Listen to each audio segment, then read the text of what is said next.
Hey,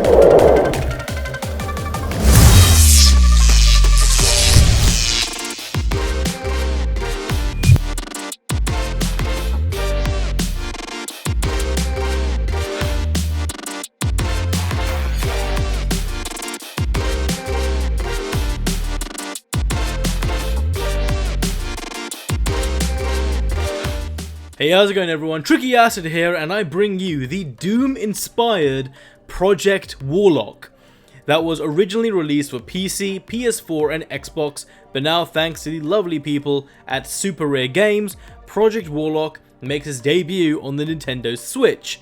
However, there are only ever limited copies available, which is what makes these Super Rare games.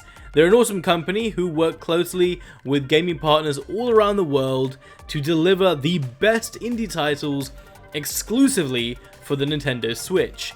Each month, they release limited edition games that when purchased will arrive as a physical copy that also come with some sweet trading cards. The inside box art is also really cool, and it also comes with a neat pocket-sized art book. And you can check them out in the link in the description box below. But with that said, be sure to subscribe if you're new, and let's jump into this month's brand new Switch title.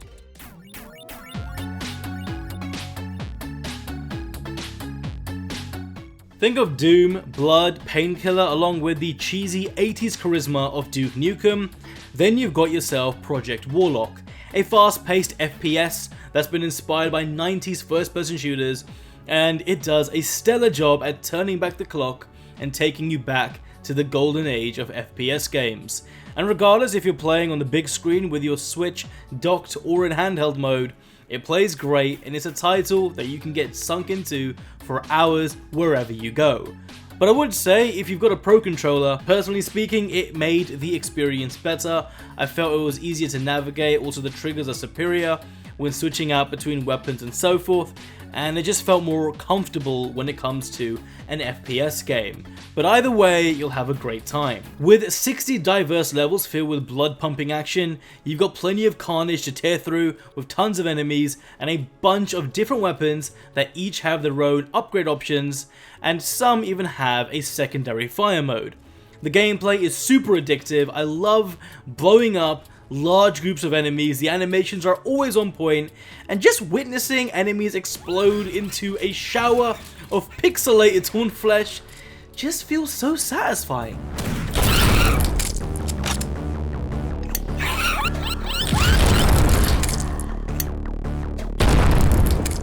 And the soundtrack slaps. There's a new track each level and it just gets better as you progress in the game, from some heavy beats to rock to synth.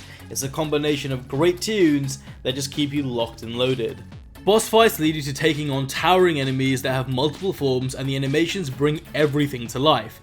And the shotgun is probably the most important asset to any FPS game, and it packs a punch and it feels really great to use. Especially the boomstick, which works great when you're dealing with rampaging snowmen coming straight at you.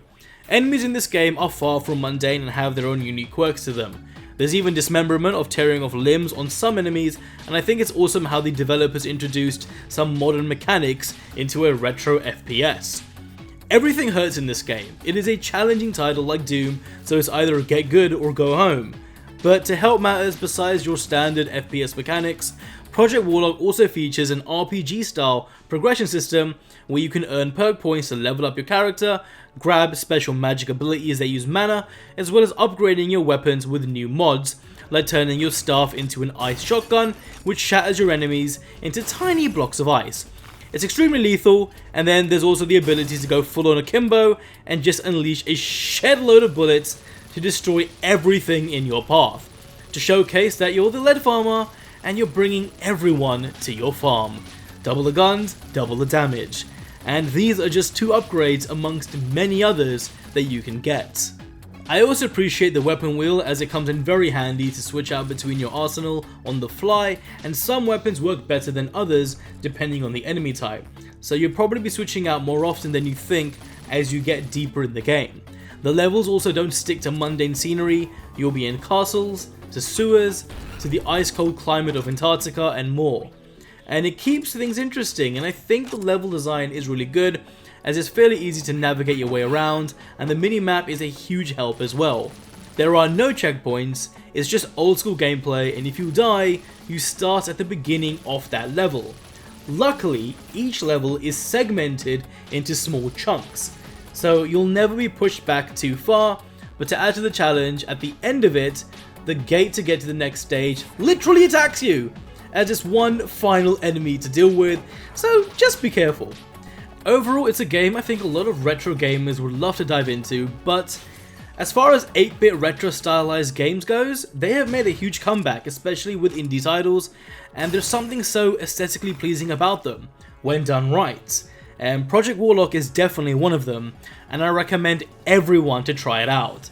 But this sums up my preview. If you enjoyed the video, please give a like as it really helps me out.